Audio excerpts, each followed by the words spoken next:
As I was thinking about lens options for my G85, I was trying to figure out what the best direction would be. I kind of settled on two different options. My first option was just stick with native lenses, go Panasonic, Lumix, get some aftermarket stuff, or I could go the Speedbooster route, or you could just go a traditional adapter as well. But I really needed to decide between either a Speedbooster or native lenses.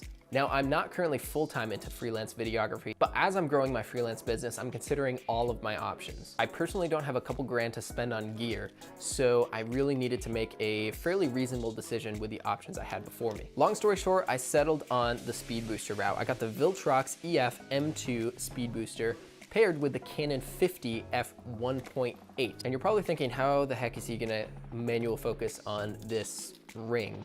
Why don't you just go with the Canon 50 1.4? You have the manual focus ring right on the front, or even the Yongnuo 51.8 that actually I have on my 5D right here. All that to say, I tried the 51.4 and it didn't really work out very well. I tried the 51.8 and the 51.4, and I settled on the 51.8 for a couple of reasons, which I'll discuss in a different video.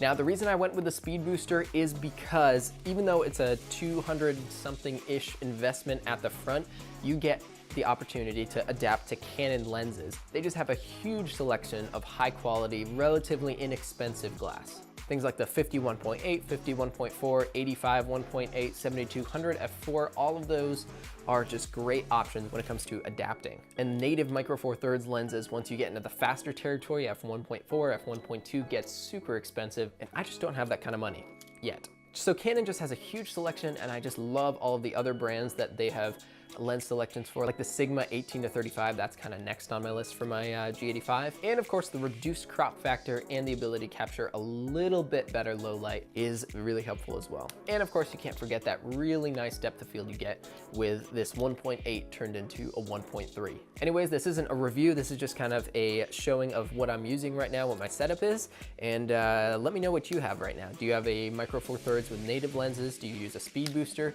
Do you use micro four thirds at all? Maybe you go the Sony route. Let me know in the comments, and we'll see you in the next video.